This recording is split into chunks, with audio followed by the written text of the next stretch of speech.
I've never owned that house. And that's what I'm looking at. But it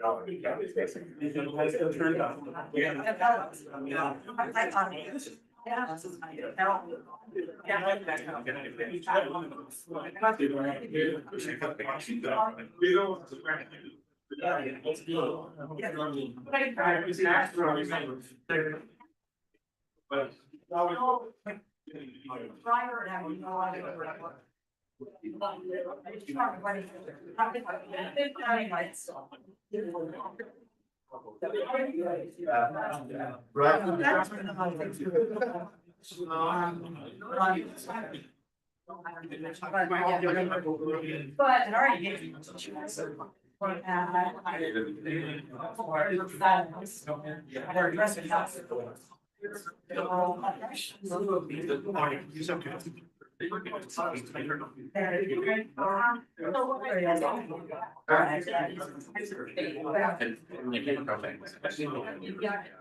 And I would go. That way.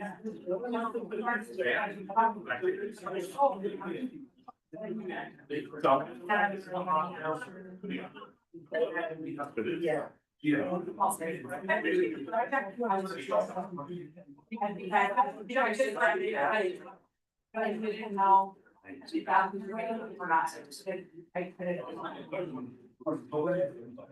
Oh, really? See, this one I would turn down. Oh, yeah. If that's not it, you know,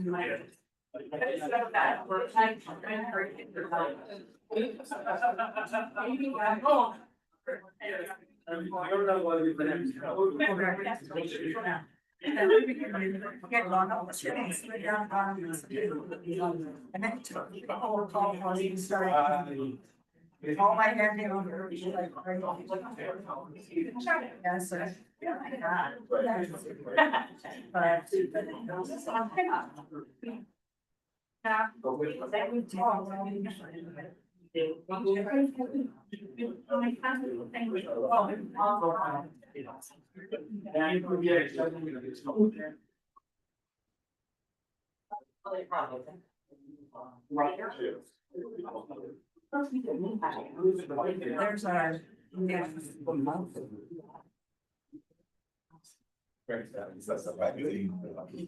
Yeah, we're dressed through the woods to get to the waterfall, right?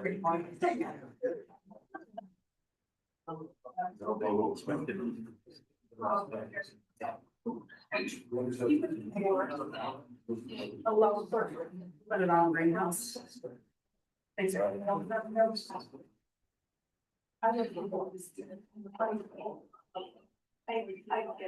Yeah, sure like that.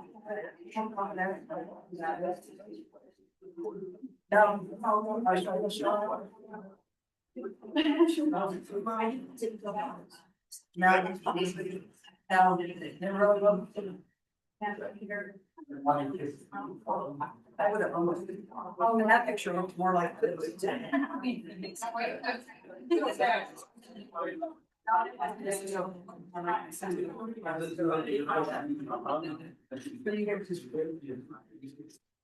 Good. Yep.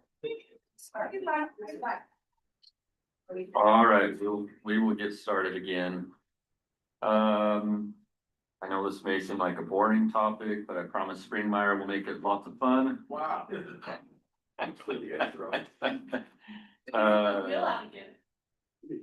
Gonna bring Springmeyer up, talked about some things they've been working on, him and his team, as well as the Maverick Center and some successes they've had.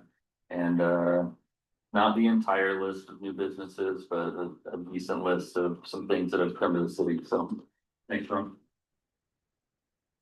Thank you. With that intro, I'm gonna get with Abby and find the pictures that she wasn't able to post in a public meeting and send those out of Johnny.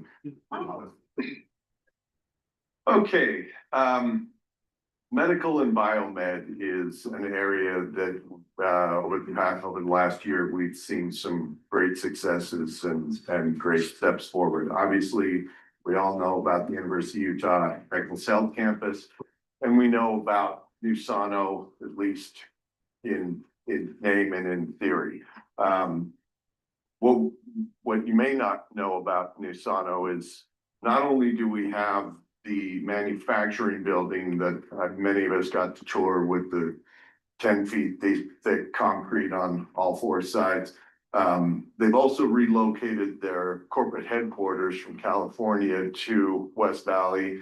And excuse me, coming soon will be a new 211,000 square foot critical minerals center that will also be going out in the Lake Park area. And not yet. Yep. Is that for Nusano? It is a subsidiary of Nusano, but yes, they're similar. Don't know about the ownership, but yes. In addition to those, also out in the Lake Park area, we've got the Medical Innovation and Technology campus, or the MIT campus. Ratio Therapeutics is a company that is already announced they're going to be expanding. They're in Boston, and they're going to be expanding here.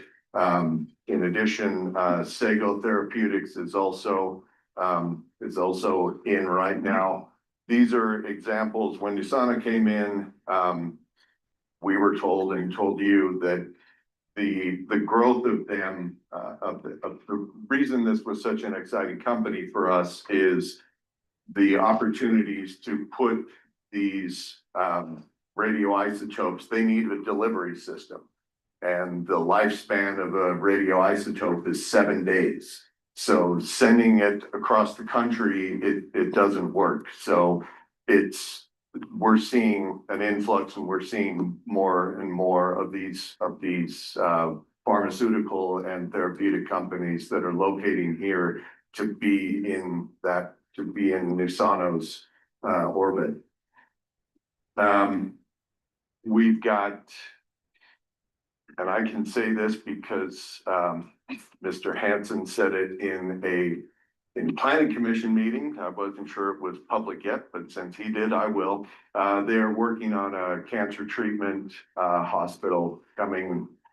This among a few other things that'll be coming to you in the next few months in the Lake Park area. And then there's one more that I really wanted to tell you about today, and I can't, it's not quite ready for prime time, but in the next 30, maybe 60 days at the outside, we're gonna have another big announcement coming. So stay tuned. Maverick Center. One of the biggest things that's happened in the Maverick Center in 2025 was we have a new general manager. Now, obviously, we were all saddened by the necessity of having a new general manager, but the bright side is Jeff Davis. Jeff's doing a fantastic job. We're really excited about him. He brings with him a wealth of experience from other facilities around the country, including publicly owned facilities, which has been really beneficial. He gets our budgeting, unique public budgeting system really well. He comes with big ideas. Maybe most importantly for me, he brings an unwillingness to accept the status quo. That which has been at the Maverick Center we're not doing it just because that's the way we've always done it. And we're seeing a lot of progress over there. We all know we're in the last season for the Grizzlies. Get your tickets before it's done. But this brings new opportunities for us at the Maverick Center. Some of those are some concerts between available dates that we have and the lack of available dates at the other indoor arena in the valley due to their schedule and renovation schedule. Couple of big names we've landed coming up this summer. Olivia Dean will be playing the Maverick Center. This concert sold out in less than 24 hours, and that was 6 months, maybe, yeah, at least 6 months before she won a Grammy for the Best New Artist of the Year. So we're really excited about her. Megan Trainor is another one that's coming to the Maverick Center. This is a nationwide tour for her where she's playing Madison Square Garden. She's playing all of the big NBA arenas, and she's playing the Maverick Center. So this is great. We also landed a new sponsorship. Canyon View Credit Union came on as a sponsor for the stage. This is a $250,000 a year per year for 5-year deal, so $1.25 million sponsorship from Canyon View. It's another 1.25 in the bank, Maverick Center, and maybe most importantly, it was structured in a way that when it comes time to renegotiate the naming rights of the building, this would not preclude us. There are no exclusives given in there, so because they'll overlap. That deal runs out in 4 years, so exciting things at the Maverick Center. If you haven't gone to Angel and reserved your tickets yet to Olivia Dean for the suite, I'd get on it because that's going to be a hot show. We did 2.1 million in net operating profit in fiscal year 25. We had 49 ticketed events, non-Grizzlies ticketed events there for totaling 14.3 million gross ticket revenue. Top 5 shows in terms of ticket sales is interesting to me. Sleep Token was number 1. I challenge anyone in this room to know who Sleep Token is. I only do because my son went. You went. He loves them, yes. They are Loud. They are loud. They are anonymous. Yeah. They wear masks. They do not do interviews. They do not put out their real names. And they were the number 1 ticket sale at the Maverick Center. Forrest Frank coming in right behind is a Christian rock artist. Pentatonics did their holiday show. Ivan Cornejo, and then Bring Me the Horizon. And I had to Google Bring Me the Horizon. I still don't know who they are, but we had some good shows, and as you know, like 9,003 for an end stage. That's capacity. That's as good as we can do there. Yes, ma'am. So, the last month, there's been posters on telephone pole and power poles down 31 and down Redwood for a concert that just canceled. Are we putting them out, or is somebody else putting it out? I'd have to look. I doubt it's us. I don't know which concert that is, but we would not be doing that level of grassroots marketing. So I'm fine to send them to Maya and ask them to be all on. Absolutely. They're gone. Gone. Do you remember what the name is on There were 2 different. them? Oh, yeah, it's the phone. Yeah. There are 2 different signs, Oh, but were there? they Okay. were all removed, 2 different artists. Okay. If we have those again, if we see those again, let me know, and my guess is that that's either a self-promoting concert or certainly not a concert that we're actively participating in the promotion in, and we can clamp down on that. We don't do that. Any other questions on Maverick Center before I move on? Okay. New businesses. We had a lot of ribbon cuttings and groundbreakings this year from Longhorn Steakhouse, where we got to see Will's steak knife skills on display while standing. That's no easy feat. To Chick-fil-A, to Cindy and I and our shovels at Via West or the Mocha Business Park. We issued 120 commercial permits this year. I don't want to pause here for just a second and kind of go off script a little bit. One of the things that my department, we're selling the city. That's part of our job when we're recruiting new businesses. And there's a lot of attributes to the city that we showcase, whether it's our central location, our access to transportation, our workforce. we've got some attributes that give us some obvious advantage. One of those, though, that probably gets more traction with these businesses than any, I need to give the credit where the credit is due, and that's to Steve's department and to Dan's department. Our ability to turn a building permit fast, we can do it faster than any other city. Now, I'm not city our size, period. We can do it faster than any other city, and we hear it all the time. In an industry where, yeah, sorry. So I didn't. mean to No, go ahead. interrupt, But I had a customer the other day, I was taking his order, and he said, West Valley City, 6 to 8 weeks, Salt Lake City, 6 to 8 months to a year and a half. Yeah. Yep. Yeah, and then when you're talking about an industry where time is money, this is real money to them. Just in the last 2 weeks, Black Diamond Outdoor Equipment is coming to West Valley. They're taking about 100,000 square foot of distribution warehouse space. We had a meeting with their whole team and their contractors in charge of their construction, and they're taking existing space. So this is just simple tenant improvement permit, but he tentatively asked, is there any way you think we could get a permit in less than 3 to 6 months? I said, 3 to 6 months, it's a TI permit. We'll turn that in 3 to 6 days unless it's overly complicated. And they were floored.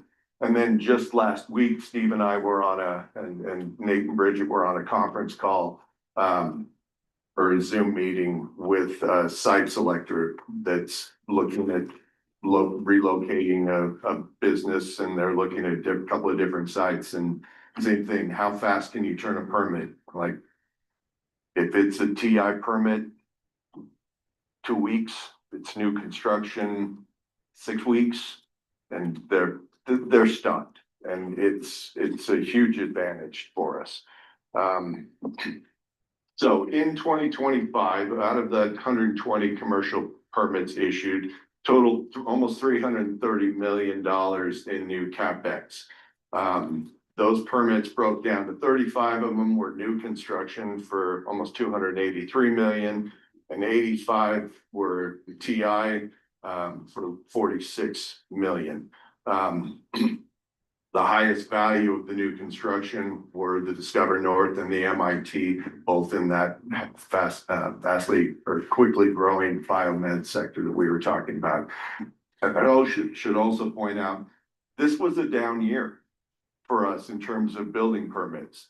Combination of construction costs, in high interest rates, there's not a lot of CapEx dollars being spent. So for $330 million in new permits in an off year, it's a good year.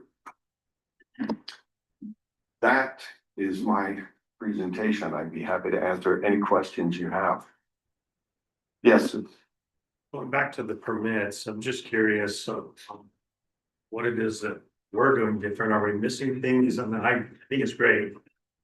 Happy that we're able to accommodate it on business friendly, but what is it that we're doing that other cities are not willing or not able to do? And I'm gonna look at Steve as I answer this and see if I'm going down the right path, and if not, he'll redirect me. I think there's a number of factors involved in that. I think our development meetings that we have with new tenants, and we give, new business coming in, we give them the opportunity to come in. It used to be an in-person meeting, now it's even easier. Now it's a virtual meeting where we have all relevant departments in the city, as well as the utility companies that may have a say or need to sign off on that. And we're all sitting down in the same room at the same time, asking the important questions. And often this takes place before they ever submit a building permit application.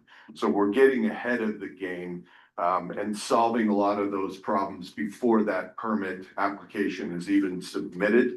But I think we're just quick, we're good, we're efficient, and we've got people that are willing to work together. And walk down the hall from public, from building department to engineering and saying that, hey, what's the holdup on this? They're calling me, or we gotta come up with a solution to make this thing work. So I'm certain we're not missing things. Jerry Thompson's as good as it gets. And he takes pride in his speed, but also his attention to detail. So we're just doing it faster. I don't know why our capital city can't seem to do it in less than 18 months, but Well, they're not getting callbacks. They don't know where the permit is in the process Yeah. when they're in a different city. And they just can't get answers.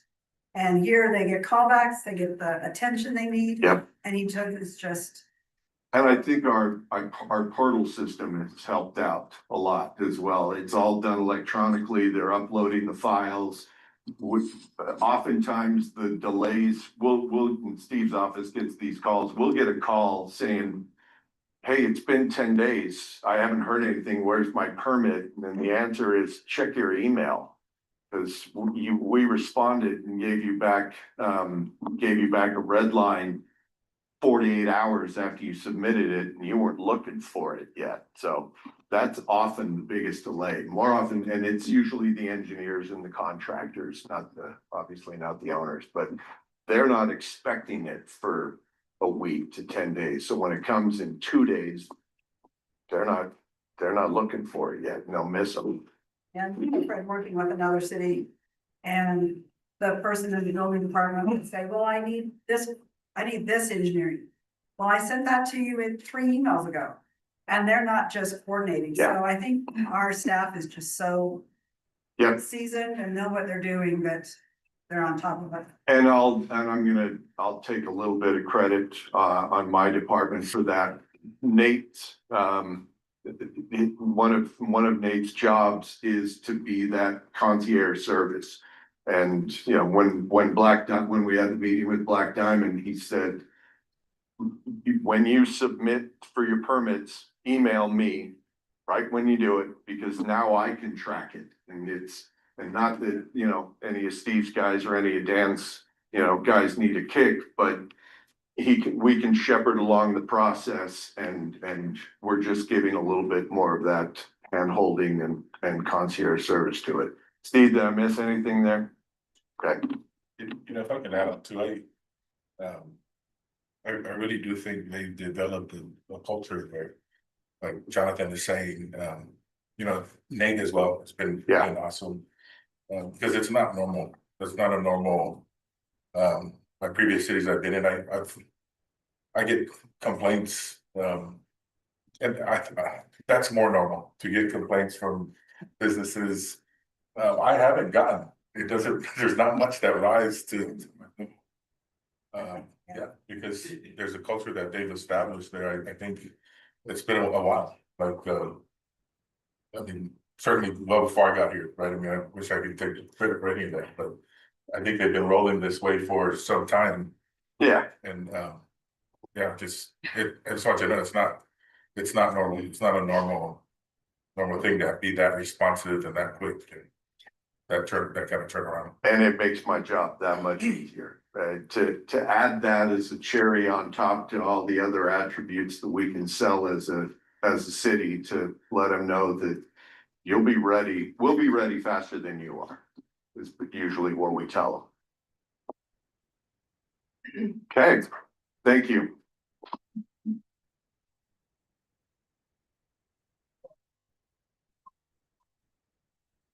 All right, thank you, Springmeyer. Obviously, that's never a boring topic, but yeah, some cool things we've been doing, and we'll continue it.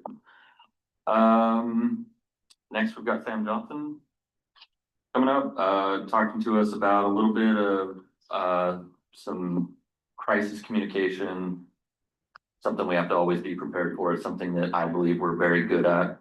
But Sam's gonna talk to us a little bit on that. And then some updates to our branding, as well as our website that we've been working on. Thanks, Sam.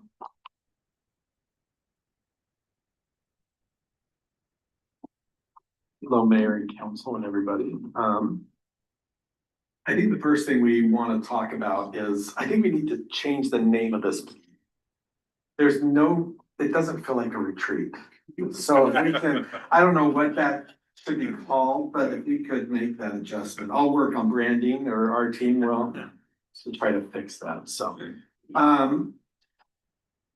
I appreciate the thoughts last year. We had a lot to think about, and with EPO talking about alignment, I think one thing that we have tried to focus on is being in alignment with our administration, with EPO and John, but also being in alignment with what council is wanting from us as an office and the work that we're doing. And that's something that we keep in mind with reputation and recognition in our office. And so kind of wanted to go through just a few things, and feel free to interrupt or bring up any discussion that you would like to do.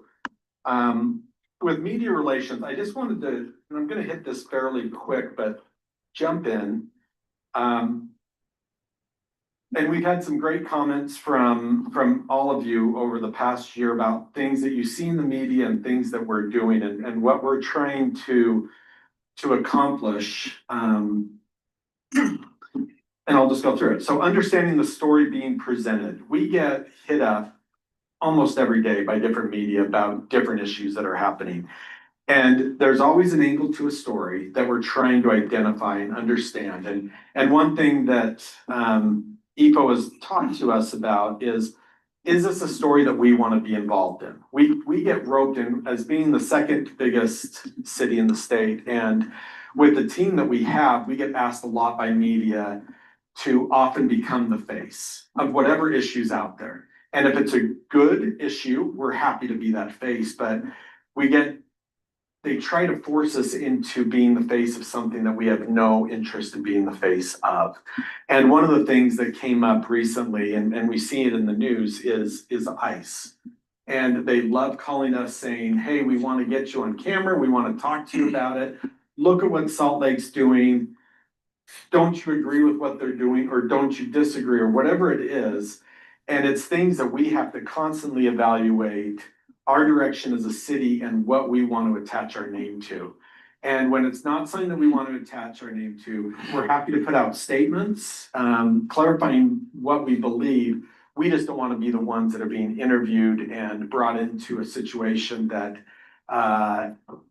we don't mind controversy if we're part of it, but when we're forced to become part of it, we don't want to do that. And so we've had a different relationship with the media over the past year or two, where we're very proactive and willing to talk a lot off the record so that they understand why we're taking certain issues seriously or not, but also politely declining a lot of those asks of us as a city in the media.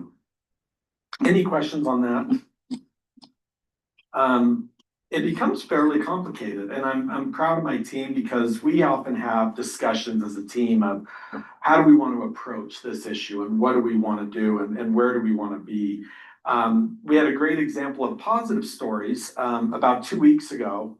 Was it 2 weeks ago? Yes. We've developed so many relationships with reporters that whenever they have openings, they want to reach out to us. And one of them was a morning program where they had live shots throughout the morning. We got that first call on a Wednesday afternoon for a Friday morning to do it. And they just said, we know that if you guys want to do this, that you guys can make it happen. And we did. We had the mayor come and speak.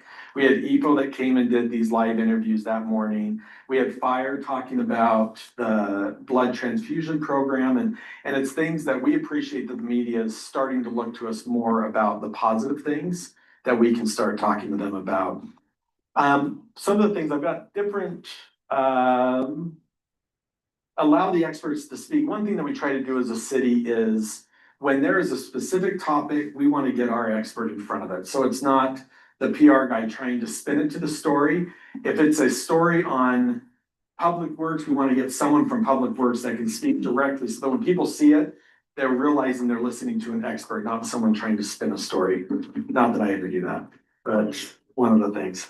The other thing that we've tried to do in regards to our reputation is we are the second biggest city in the state. We are going to have crime. We're going to have issues that happen in our city, but we're the second biggest city in the state. So when people start coming after us as you guys have so much crime, we do have some crime, but as you saw and the chief showed, is we clarify to the media that we're not at the top of those lists when we talk about per capita. When we talk about comparing us with other cities, we're often much lower on that list, and that they should be aware of it so that they're not constantly throwing us under the bus when crime does happen in our very large city. And I think that's had an effect.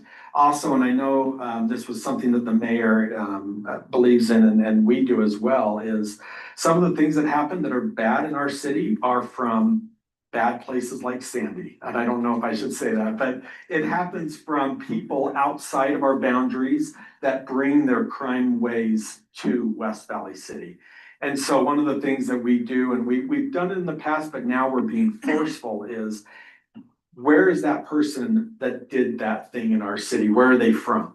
And if they're not from West Valley City, we would appreciate the media actually identifying it as a crime happened in West Valley City from someone that came from Mill Creek or came from Magna or somewhere else. So that's become a priority of us to identify who's bringing trouble to our city. They come, we catch them. Yep. When they come, we catch them. We do. Yeah. We do that very well. The police that come here are stupid because our police catch them. Yep. They shut down. That's very true. Thank you, Clem. Crisis communications, and I'll keep this fairly short.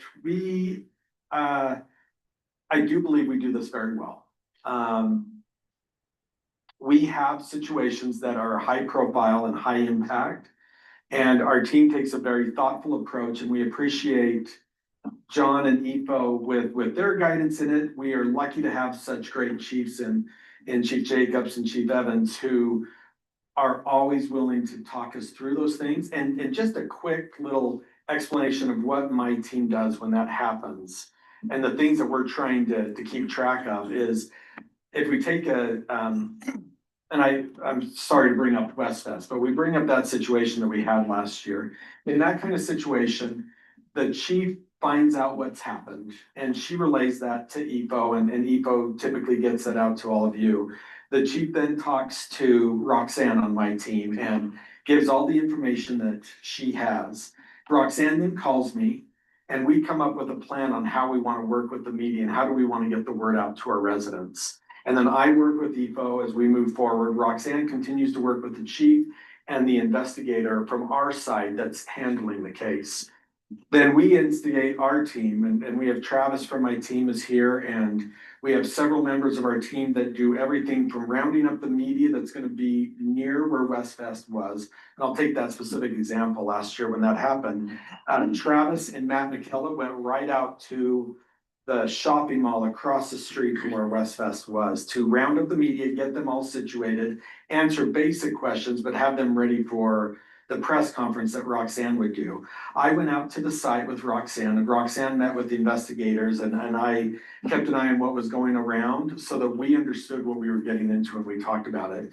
And then my team of Aaron Krim and Marin, they watched the media, they did all the social media, keeping an eye on it. And then we all communicated through text and through phone calls so that we were able to cover our residents who we cared the most about, knowing what was happening, if there was danger in the situation, but also be able to pass out all the information to media. When we deal with media, we want our residents to have the information first. So we don't go in front of media without it going to our residents first. So we do that through social media. So when our residents see it, if they want it directly from us, they can have it before the media gets it. When the media gets it, we don't know where that story goes often. So we want to make sure we get it out that way. That's kind of how we've handled all of these situations. Luckily, we haven't had huge fires in the city, but we're ready to work on that. And we have had earthquakes and other things that we follow typically what we're doing and working with media to get them the information so that it can be disseminated out to the public. Are there any questions on that? So are we Yes. gonna do any proactive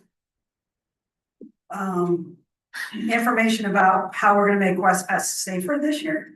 Because that is one I get asked a lot. Yeah, yes, we will be. And that's something that I know we'll work with EPO, and I know EPO and us will work with council on kind of the questions. Suspicious. On kind of the questions that are coming up from the community that we definitely want to answer those. Thank you. We have I was scheduled for. It will be on my staff, talk about. Another request as well. The March tenth, I don't know if everyone heard, we'll do it in closed session because it's, part of it is our security plan. That we don't want out, really.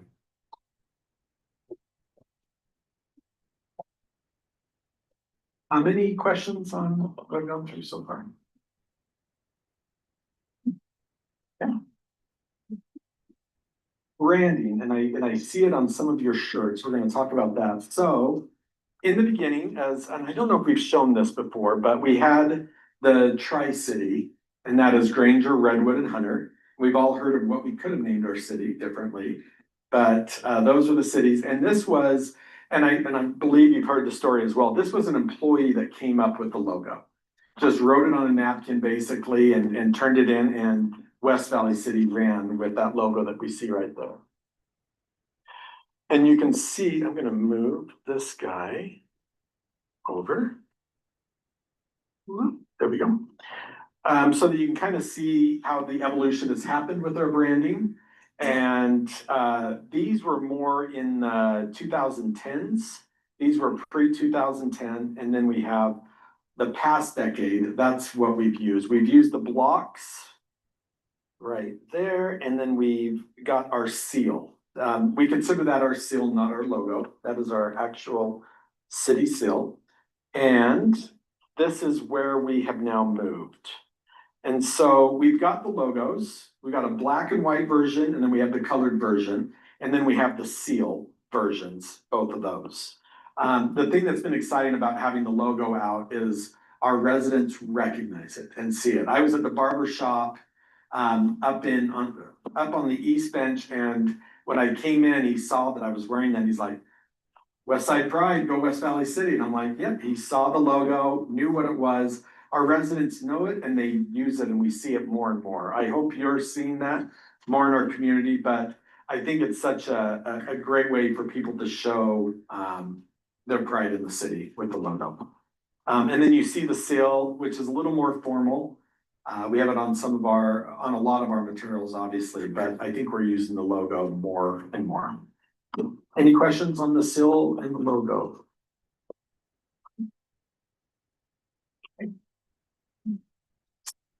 Website. So one of the things that we have been working on over the past year, and this was, I believe, a priority of administration, was to bring us into more current and make it more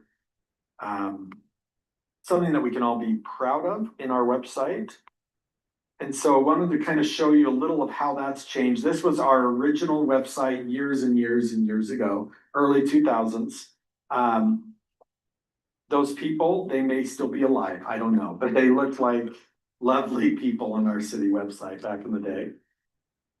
It then switched over in 2007. This was when we joined Civic Plus. So Civic Plus is a large website provider for city governments. They have a template, and they stick to that template, and they stick all of us as governments into their template. And it's been effective. People are able to find things. This was the first iteration, this was the second, and this is where we are right now with our website, which I believe accomplishes some of what we were trying to do, make it easy for our residents to find things, a nice look, but we wanted to take it to the next level. And so right now we have been reviewing website companies, and I'll be presenting that to you on Tuesday with a recommendation of a company to choose. But these are some of the examples of ideas of more modern, more current websites. And I think it's kind of a fun way where it doesn't feel like a typical government website. The navigation tools will become very governmenty, just so that people are used to it. But when you get there, you're seeing something that doesn't feel like a government website. You have a lot of moving things, you got a lot of moving videos, it's cleaner. We're gonna be using AI more into it and have a better search function. If you've used our search function, it's fine. We want it to be better. We want the AI capabilities to be able to help people find things quickly and not have to click 4, 5, 6 times around to find what they're looking for. So we're excited. This, as we go through the approval process with all of you, we're hoping to have this live and running by October 1st. Is what we feel. Yes, so. When you bring this to us, can you maybe you've already got this information. Highlight the top 50 pages or links that are hit on our web page. Yes, I can do that. If you know what people are going to the web page for. Definitely. I will do that. Off the top of my head, and I'll get you that list, it's dogs and swimming are 2 of the top 10. But people love their dogs and pets and swimming pool. But yes, I'll get you that list. Put that together. Okay, we'll click on the link.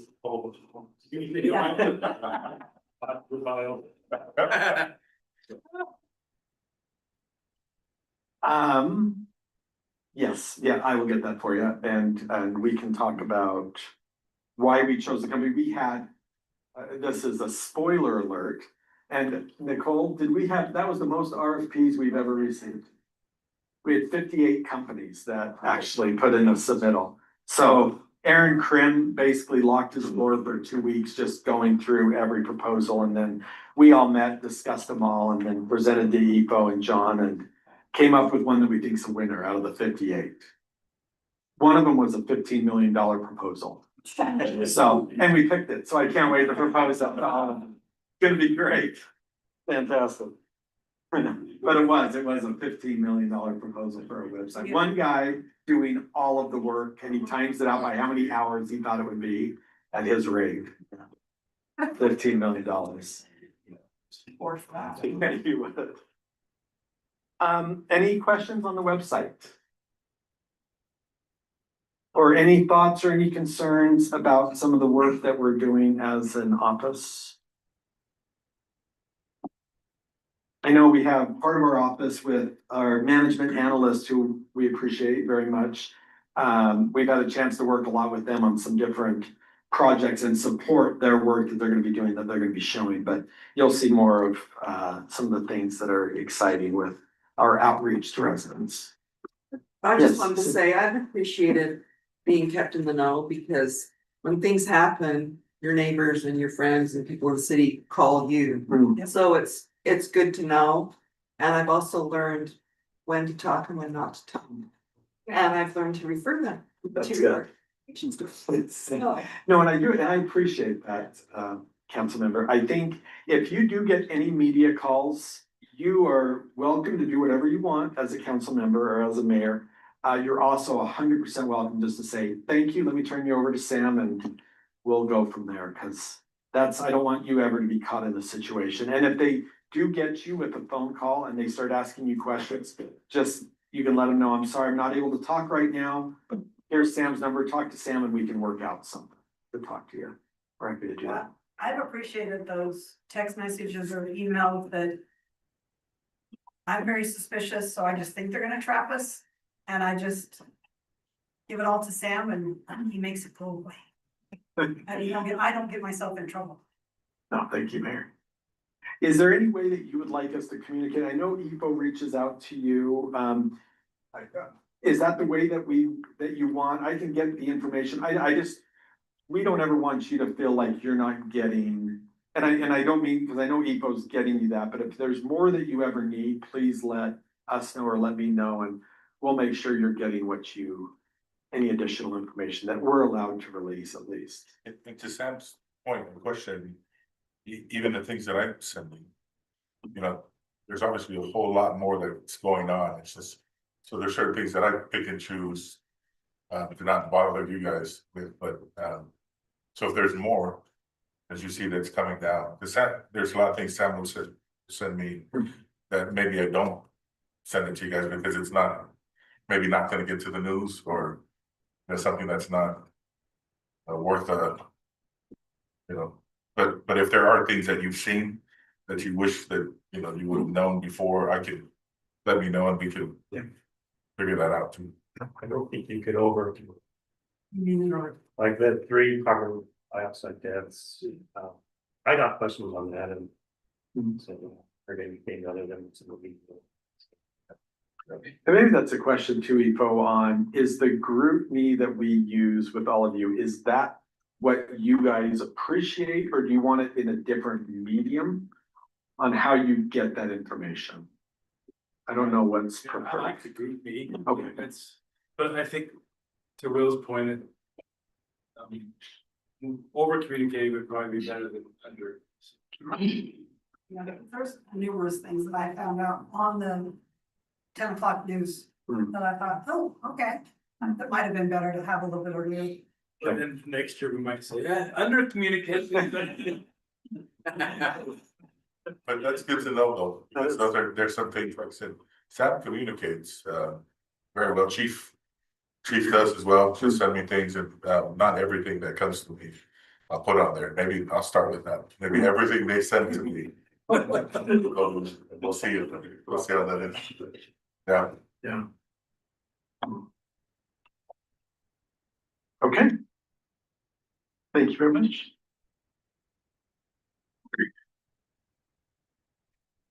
All right. I think we're making good time. We considered maybe moving into tomorrow's agenda. But we've got one more section planned for today, so we'll work through this and kind of see where we end with time. So thank you, Sam. We're gonna bring, Harold Mullany, Laura McPeak, our 2 management analysts. I'm sure you've met them. They've, worked on many different projects over the last year and have done some great things, as well as, Travis Iono, our, marketing manager. They've been working on a lot of improvements and extra effort with our social media, as well as our youth services and various events we are now doing throughout the city. So they're gonna come up and give you an update on all of that.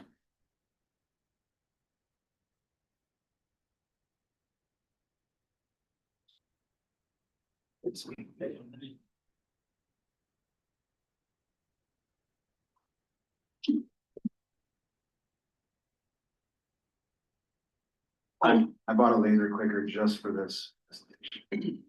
Really excited about it. We're excited to just go over social media. I took over the Instagram page 6 months ago. So we'll just go over some of the changes that we've made and the direction that we're heading. Yeah.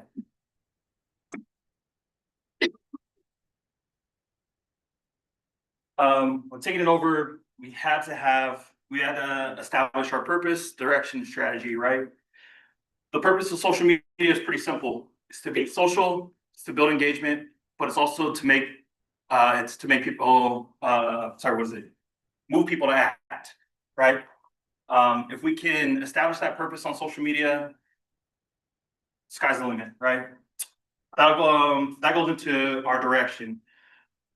When we speak of direction, that's the story that we're choosing to tell the public, right? We need to control our narrative. One thing that we decided on was to become the food capital of Utah, the medical capital of Utah, and the entertainment capital of Utah. Are any of those things true? It doesn't even matter, right? Because we write our own story. We had to choose what we present to the public, and the best way to do that is through social media. We'll go into our strategy. This is, of course, right, how we execute that direction with our strategy. I wanted to quickly go over why I chose Instagram first. Just about Instagram. Instagram is the most popular social media app for the demographic that we're trying to hit, which is the 18 to 40-year-olds.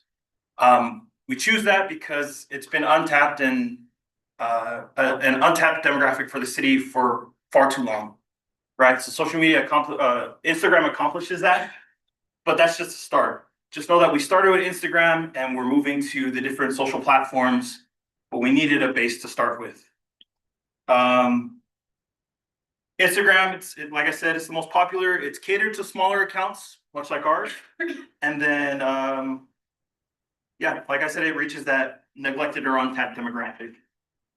I think to add to this, so our specific strategy in regards to growing our Instagram and our social media presence is we started with grassroots marketing, right? So we went out to the community, we went to the high schools, we went to Valley Fair Mall. Valley Fair Mall let us rent those little bear thingies that we rode around and gave away free cookies.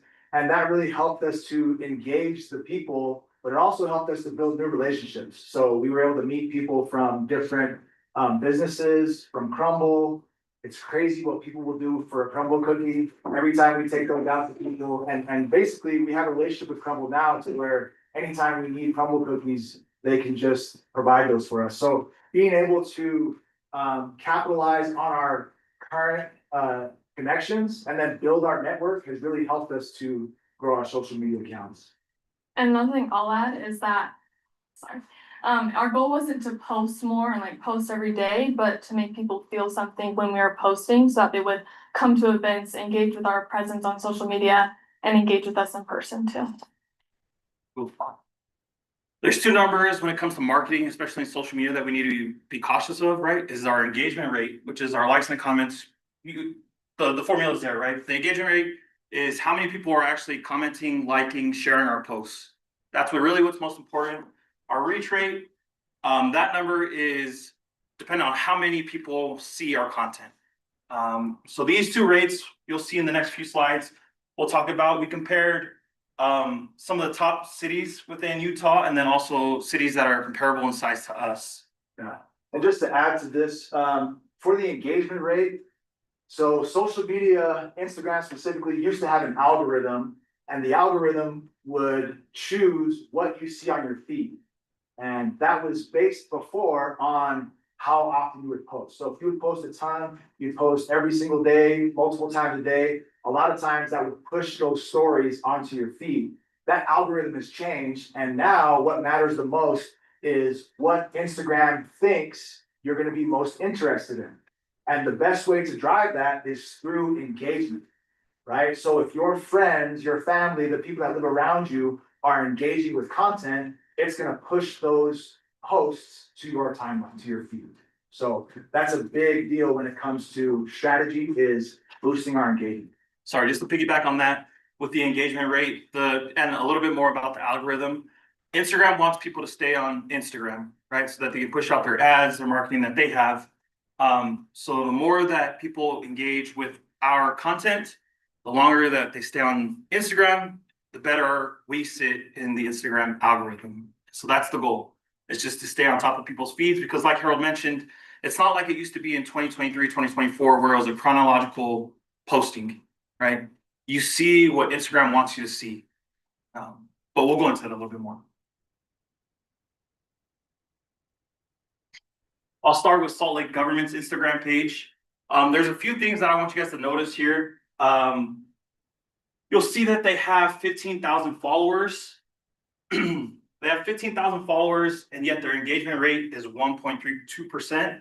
We took their last 45 posts to get these numbers.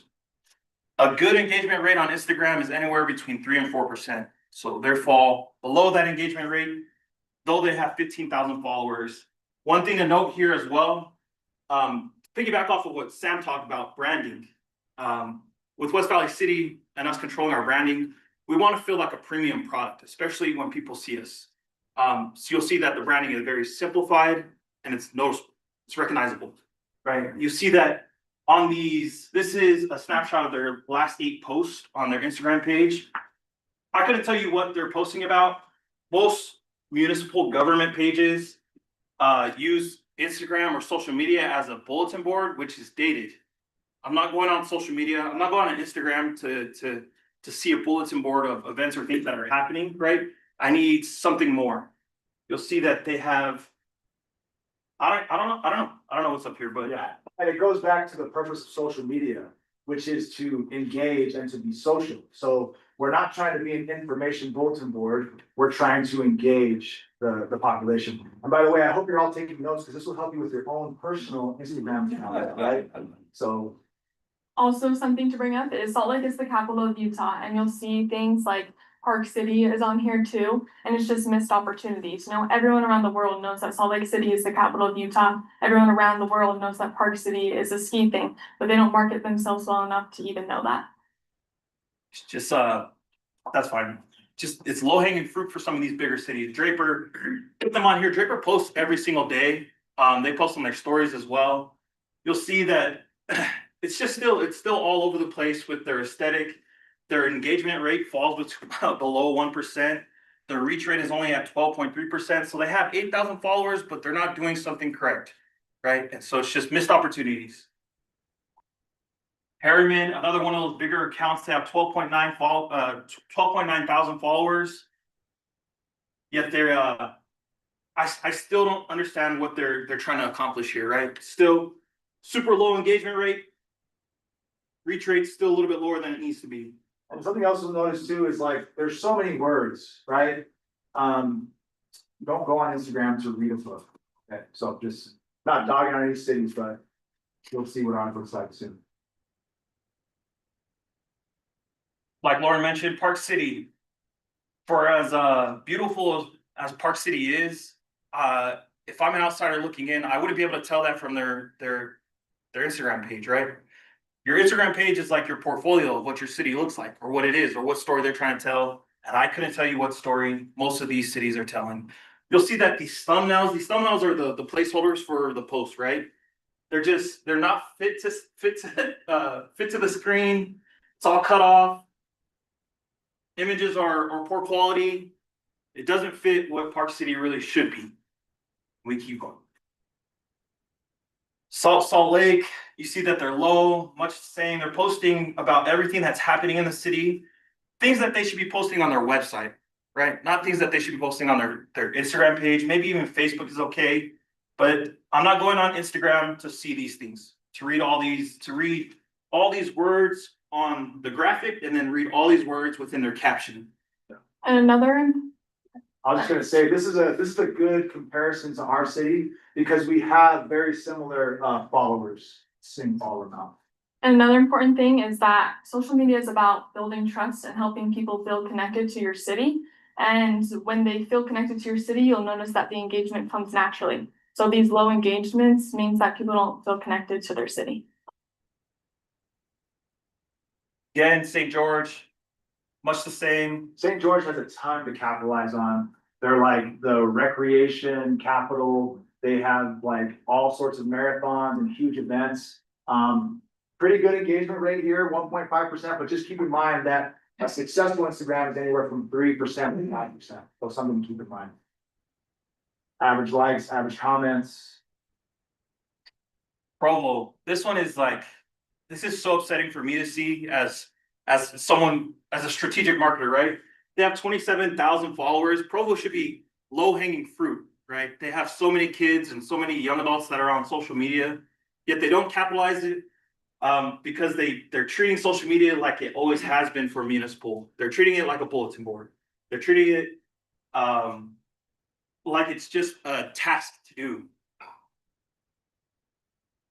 Taylor's goes terrible in size to us, right? They have 3,500 followers, engagement rate falls below 1%. Again, it looks like every other page that we've looked at. So this was a snapshot of our Instagram page in July of last year. And this is not anything about, anything negative about what we were doing, right? Because you don't know what you don't know. And so this was our Instagram page. You'll see that we had 2,900 followers. We had over 1,300 posts. Our engagement rate was at a 1.9%. Our thumbnails were all over the place. You'll see that this one here is actually our Olympic announcement. I don't know if you could tell from the thumbnail. You probably can't. And just to point out something too, like, for the past, 1.9 engagement of all the ones that we've been showing so far, that's actually the better one out of all the ones we've shown. So they were doing some good things, absolutely. Really, as Travis came in with his expertise in the marketing background, he was able to refine a lot of things to create our page just to move to the next level. So now we get to our page. So you'll see that I've archived a lot of our posts to bring us a little bit lower in the post number. You'll see that we've increased by over 2,500 or something or so followers. You'll see that all the thumbnails on our page, if you pull it up right now, all the thumbnails on our page will tell you exactly what we're looking at, or they fit within the frame, or they're pleasing to our aesthetic, right? You'll see that our average likes are somewhere around 388, comments 42, and then you'll see that our engagement rate, right? It's an 8.9% right now for the last 4 or 5 posts. Mind you, 3.3 to 5% is good. 8.9%. Ifo talked about us being the best at everything we do.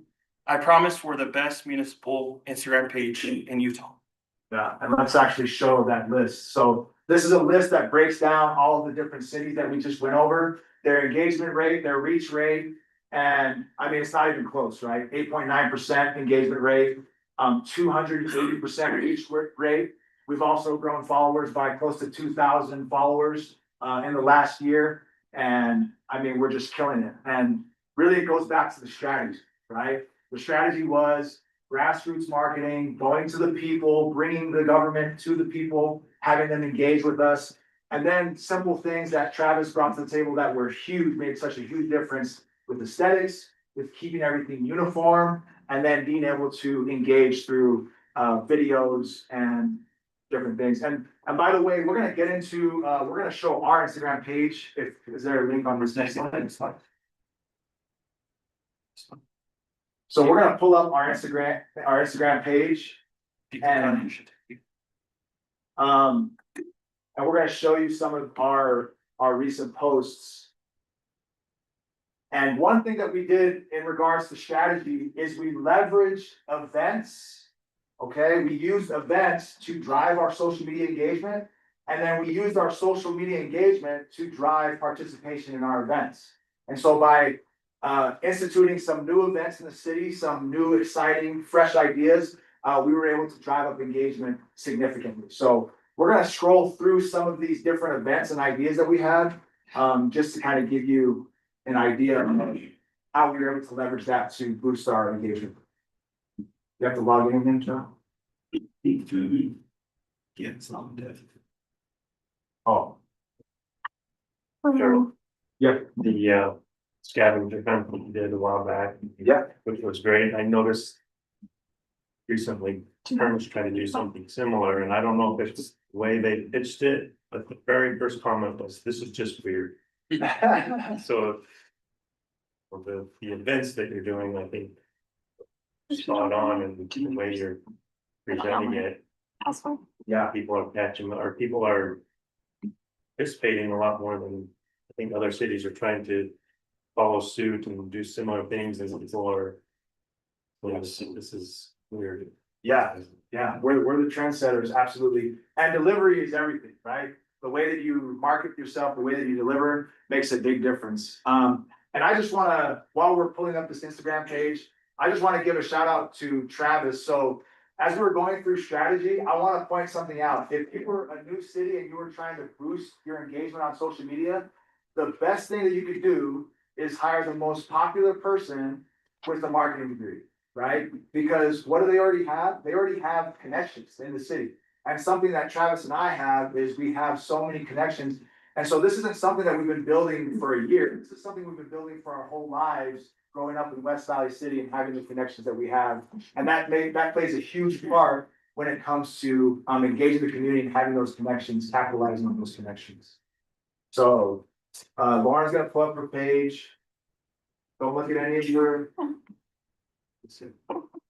She like and follow. Okay. So we're gonna go through some of these. We're gonna scroll back to best value thread. So just talking about branding, talking about trying to engage the community. One thing that Ifo really wanted to have happen at City Hall is wanted to liven the place up, right? And so an idea that we came up with to engage the community was to come up with a clothing store. So we instituted Best Valley Threads kind of as a joke to the last year's budget retreat with Best Valley City. But that's been a huge thing for the community. The first time that we launched it, it sold out. We took clothes to West Fest. We had to print a whole second batch, and then we took it to West Fest. We sold out again. And then since then, it's been a self-running machine. A huge thanks to the Treasury Department for Jen's department being so helpful with that. That's kind of where we started. you'll see that everything looks, and I'm not saying it has to be my aesthetic, but this is very much my aesthetic, right? Everything looks uniform here. It looks like it's from the city, or it looks like it's from a business that knows what they're doing. We can keep going through it. Let's talk about July 4th. So E4 really wanted to give an opportunity to residents to not have to leave the city to watch fireworks. And so we were able to have July 4th fireworks. And by the way, a lot of these events that we did, I think being on the budget committee really helped me, and spending a lot of time with Jim really helped me to be finance conscious, right? Conscious. So budget conscious. A lot of these events that we did, we found sponsors. We were able to connect with people to run these events. So I think as far as spending, 50,000. yeah, I think $50,000 raised for different events and things that we did. So the fireworks were amazing. Like I said, we instituted a relationship with Crumble. You can keep going. Want to talk about this? Yeah, like I said, we wanted to become the food capital of Utah. One of the things we implemented was a food smack series. If you haven't watched them, go watch them. We need the views.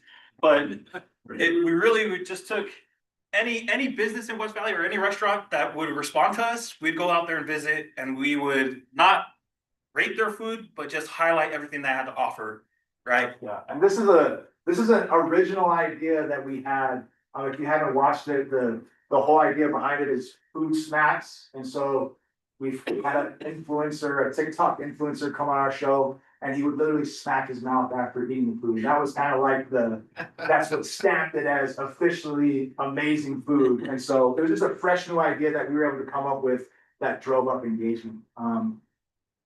WV Convos, that's a podcast that we ran. That goes back to creating and controlling our own narrative, right? We were able to share with the residents and with the world what we feel and what we do and what we are. And by the way, just the whole day going over all the wins in West Valley has been awesome. Like, this is another win for us, and we're able to showcase some of those wins. We can talk about the social club. That's something that started here on Craig's team. I know maybe you've seen it, but the West Valley Social Club is really just a space for the youth to come once a month for 2 hours to get free food, free snacks. There's a live DJ, and they just hang out. There's no agenda. They can leave and go as they please, but really it's just an opportunity for them to be inside of a city building around city employees and to meet different youth within the city. Yeah, I think the first social club we had like 50 kids show up, and now we're like 350 kids that show up. Just real quick on this concert, we wanted to run a concert that was a free concert, and so we asked Sonadoki, who's a pretty renowned artist, to volunteer to donate his time to this concert, which he loved. He's a West Valley native. He had never done a concert in West Valley City before, and so we were able to find other artists that were up and coming that were West Valley natives and kind of push their music. So I think we had anywhere from 3,000 to 4,000 people attend that free concert, and it was just great for the community. It was an amazing experience for everyone involved. We've got educational videos. We've got this is Best Value Threads as well, with the Battle of the Bill, the rivalry game. And then we are able to honor businesses. So last year was our first Standout Business Award of West Valley. So we had people vote and nominate businesses. We selected 2 finalists, and then we're able to honor them, which is just a great way to promote all the awesome businesses in West Valley. And then the money hunt. So like you were talking about, something that I have learned is that working with Harold and Travis and the UC council members, not being from West Valley, is I got to know all these people and create relationships with them. So we already knew that our events were going to be successful before we even did them because of the relationships that we had. So the money hunt was a huge success, and we knew it would be. Yeah. So good that we did it twice. Yeah. We were only planning to do it once, but we were able to do it twice. And Lolo is another one of those relationships that we were able to build. So when we did the first one, someone found it pretty quickly. And then the second one, we were like, we want to do one right away. Who can we ask? We called up Lolo. They were like, in 10 minutes, they were like, yes, let's do it. And then we launched the second one, which was great. And then just the last thing, if you were to scroll down, just the U City Council. When we talk about like an untapped demographic, the youth are so cool in our city. right? The youth they're awesome. The coolest. We when I took over last July, there was 8 people, Sam, maybe eight in there, maybe 5 showed up. We had a meeting yesterday, and I think there was 38 youth, and these are the best of the best youth. And we have about 20 to 30 kids waiting to get in, right? And it's the youth city council. If you haven't had the chance to meet them. They love being with Steve last week. Like they're the best. Yeah, and they come from all walks of life. Like we have from different backgrounds. They go to Hunter High School, Granger High School, West High School, Cypress High School, Taylorsville High School, and they all come to our youth city council. Next one. We're gonna show you a video just that kind of ties in a lot of what we've been talking about.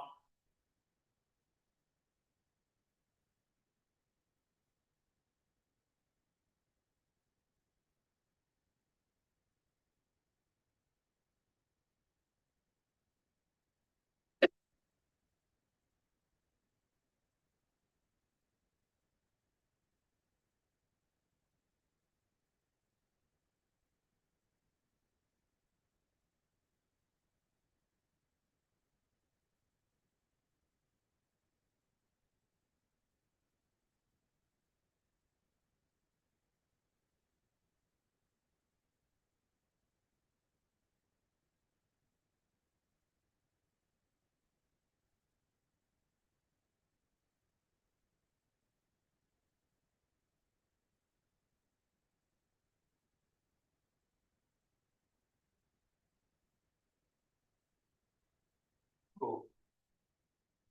And then we'll just end with this, right? These are some of the comments and highlights I wanted to show. Just the large one in the middle. This is Logan Mutui. He was a captain of the BYU football team this year.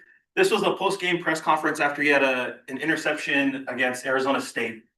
And it's so cool that he chose to wear one of our t-shirts for this press conference, right? And then you can't really tell, but his caption right there says "Product of the West" #WVC.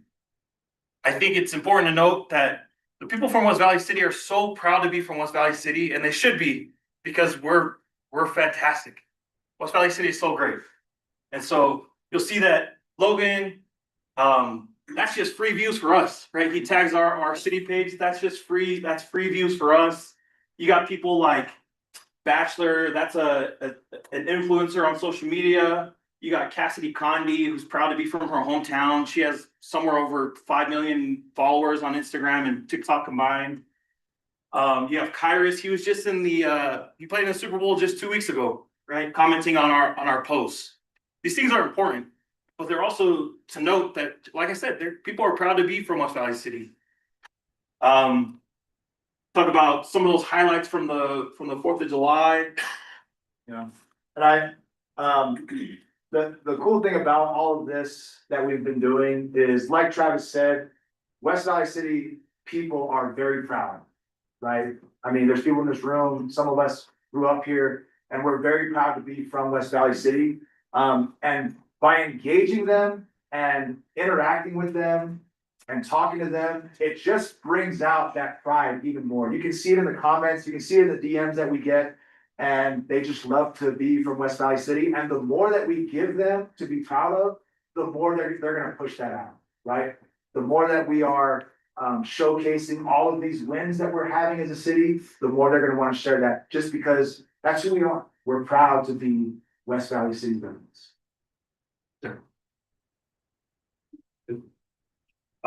Any questions? Comments? I think you should take my picture, the golf picture, because all the golf community hates me. Take your own. We'll archive that post. That was the business. So you say you archive, so I don't know if there's more social media online when it says, see this post, it's going away. So is that what you mean by they fall off and you archive them? Or- Archiving is just taking them off the public, like for the public to see. We're not deleting any of them, so if anybody needed to we need to recall those Right. posts, we could still pull them, But is but you that just what won't see it on our feed. I think you're talking about, if you're on Instagram, there's stories, and Okay. stories only last for 24 hours. So those will disappear after 24 hours. Okay. And by the way, if you don't follow our Instagram page, please do. It's free. You don't even have to share it free. Go on and follow. Yeah. All right, Cool. thank you. Thank you.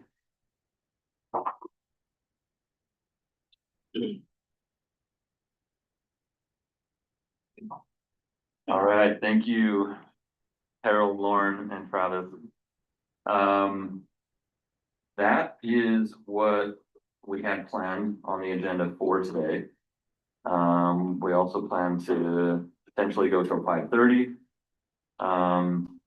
If you wanted, we could start to jump into the agenda for tomorrow. You can direct us and tell us what you want to do. Have one that's about a half hour or?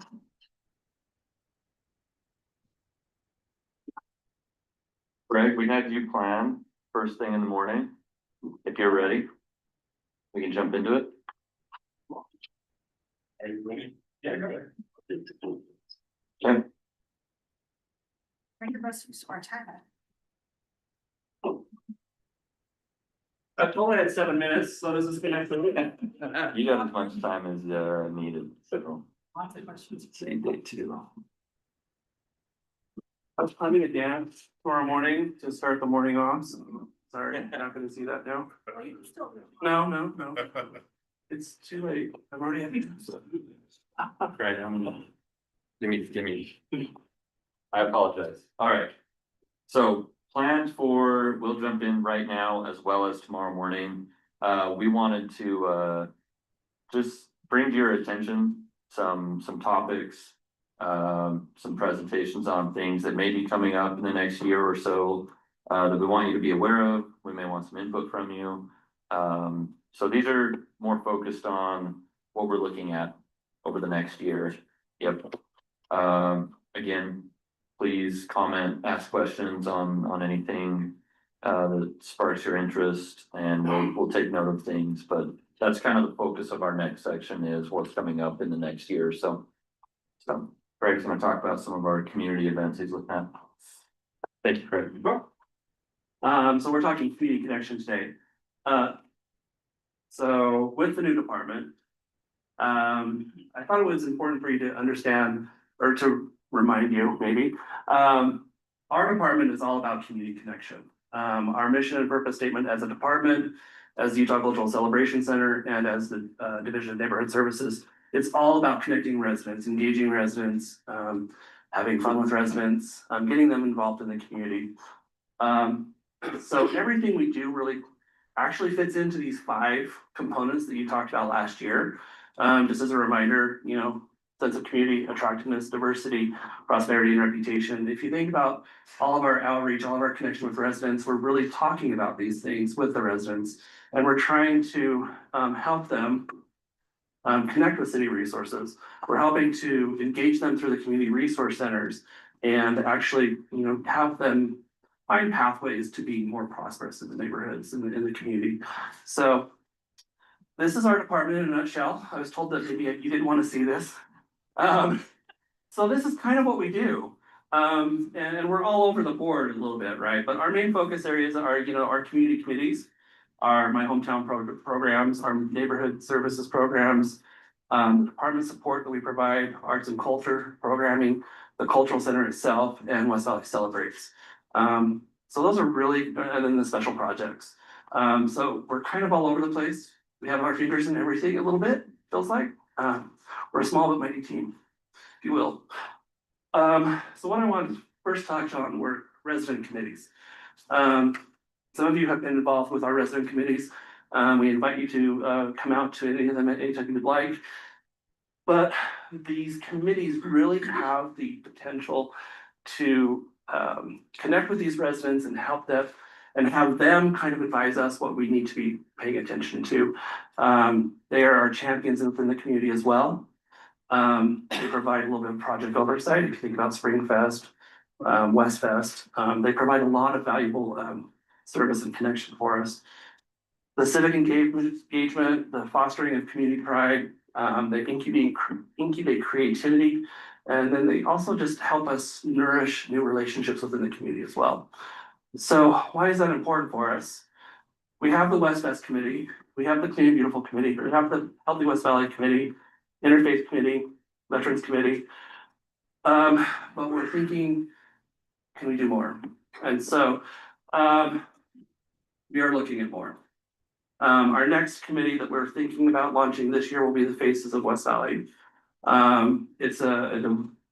The idea is to bring in all of the rich diversity within our community and have them sit around a table and talk about what they want to see within our community, what programming they want us to do in the neighborhoods, what programming they want us to do here at the Utah Cultural Celebration Center, but also invite them to be participants in creating that programming as well. So Faces of West Valley, hopefully coming this year. Our Neighborhoods Committee, hopefully this year. And then we are still exploring arts and culture, the Historical Society, Volunteer Advisory, and an Education Committee. But coming up this year, we're really kind of hyper focused on getting 2 new committees going with the Faces and my own our neighborhoods. Our collab program launched last year.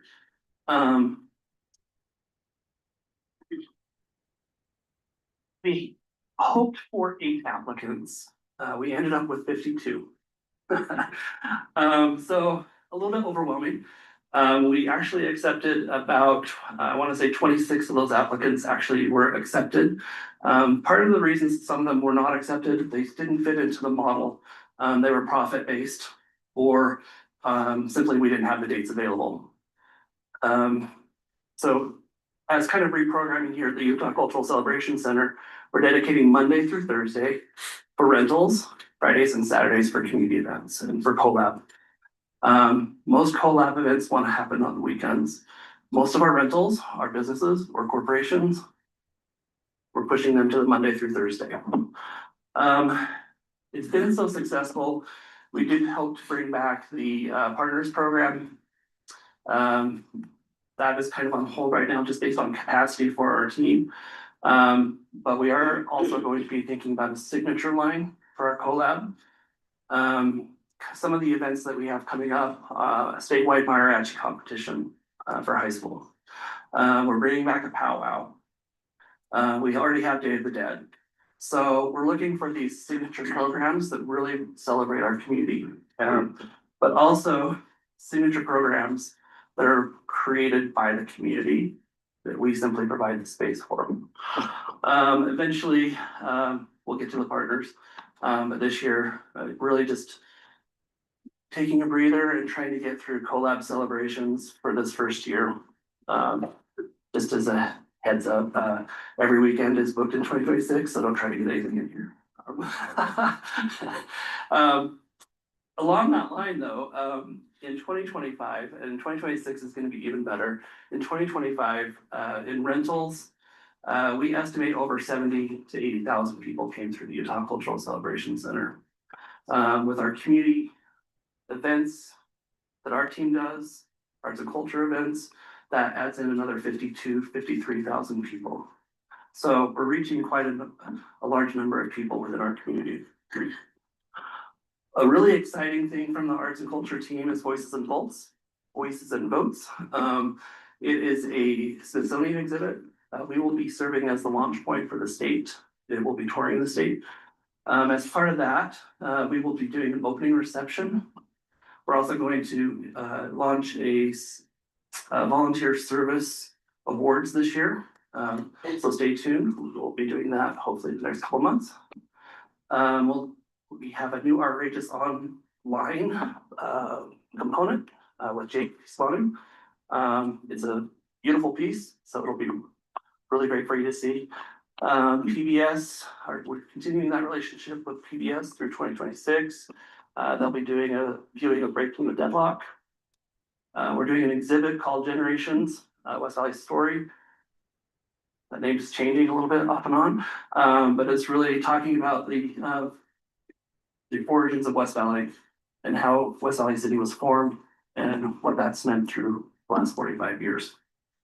Then we'll do a community first Friday about that as well. One point that Mr. Feely really wanted me to talk about is the community source centers. We are buried, in the process of getting these 3 community resource centers going. But as of this weekend, the Whitehall or the Central Granger area, that currently is kind of just to the. Sorry, the Central Granger area, I'm getting all the names mixed up. Central Granger area that is just to the south of City Hall. They will be moving into the Whitehall building this weekend. And they will be starting classes on Tuesday. The Lighthouse building will be coming on a little bit later. Hillsdale was already in the building. They've been functioning. And they're having a great time over there with it. With these buildings, as anticipated, they are providing neutral space. It's becoming a more and more welcoming space for people to come to, and people are feeling that comfort. We are hoping to expand some of my hometown programs, because we now have flexibility to program in additional ways. And we don't have limitations on what we can program. One of those exciting pieces is a partnership with NOMAS. They will be providing immigration services for those that have pathways to get their citizenship. If they don't have the documentation to be in the country legally, and if they don't have a pathway to citizenship, they won't be eligible. They'll have to be turned away. But for those that are here legally and have that pathway, we'll be able to provide them that service. With that relationship as well, we'll be able to provide some passport services for youth within the city, which residents are really excited about. It gives them a level of comfort knowing that their children have that passport, have that identification. We met earlier this week. We have about 20 to 30 additional partners that are lining up to use the buildings. We'll be letting those, getting them trained in the buildings and opening those buildings up on additional days as well. Sports leagues, clubs. We have a group that just wants to get together and play bluegrass. So yeah, that's easy for us. We'll unlock a door and let's have some fun. So it's gonna be great for the community, and the community is really clamoring for these spaces to have access to them. The community gatherings will continue. They'll just get better. We're working with Jamie in Parks and Recreation. The Lighthouse, as you know, provides an amazing opportunity for additional programming in that park. And as well as the gym. Our Family Fitness Center and our parks simply have outgrown the space that they need, and this provides an amazing opportunity for them to grow into these spaces. And then if we get collab partners going, we'll be able to actually start programming them into these buildings as well as overflows. Another exciting piece is, and I think well, most of these people know, a few of you know, we launched a Neighborhood Leadership Academy a few weeks ago, coming up on Monday. Well, the intent of the program is to inspire resident leaders within our community and to help them find their pathway to become those leaders that they have the skills and they have the passion to be, but they don't know the pathway to get there. So this program will go through 9 weeks. I think this is week 4 coming up. They'll meet all the department heads on Monday and talk to them about what they do as a department, but also see if they can connect a neighborhood-based project to that department if they need assistance. Each of the 30 students in our first cohort will have an opportunity to apply for $1,500 to go towards a neighborhood project. It has to be neighborhood driven, neighborhood centralized, everything about it has to be neighborhood and community building. So we've been having a lot of fun with that as well. And we have had an amazing response from the residents on participating. We've already had requests for fall for another session, and we do have a wait list for this. So we're very excited about this. This was on our bucket list for about 10 years to do. So we're excited it's finally been able to come forward. Part of the reason it's been able to come forward is the partnership with City Strong, and they have raised the money for the projects to pay for the neighborhood projects that will be taking place over the summer. So that is kind of where I'm at. As far as my. Any questions for me? Is there? Question on American 250, is that, you know, when that's City. City. Yeah. There are a number of things that we are working on behind the scenes as well as part of America 250. Arts and Culture is doing a meet your legislature type town hall. So we're planning one of those. We're planning on getting that committee together soon to talk about other opportunities that we can take advantage of, like West Fest and some of the other events that are already in place. So who's in charge of the parade? Yeah, West Fest is, thank you, Jamie. West Fest is now our department. So just letting you know, I invited all the cities to have those in our parade this year. Thank you. Today, and that we would reciprocate to go to their parades if they come to our parade. That would be lovely. So Yes. I Our have parade, permission to do that. our parade is early in the season, so sometimes they don't have their floats. But we would love any help we can get in inviting those other cities to participate. As well as any community groups that you know, any bands, any, if you have a young women's group that wants to just decorate their bikes and ride in the parade, let's do it. If you have a neighborhood band, let's put them on a trailer and have some fun. Yeah, anybody and everybody we can find from West Valley that wants to celebrate West Valley, let's do it. But we definitely want those floats that help build the environment for the excitement. Yeah, Magna's in, but I just let the others know today, so. awesome. Because we had our conference of mayors. Yeah, we would love to have any floats we can get. Thank you.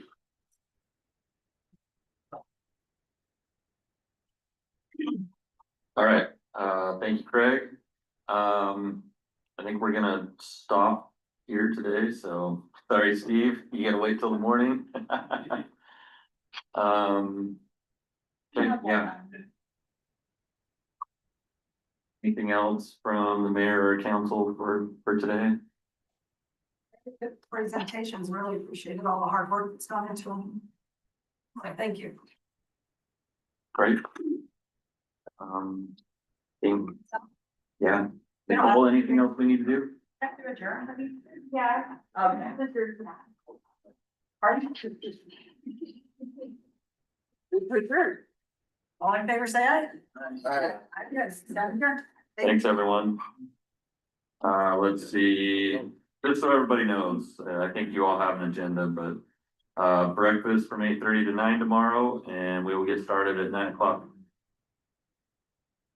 Oh, yeah. Council.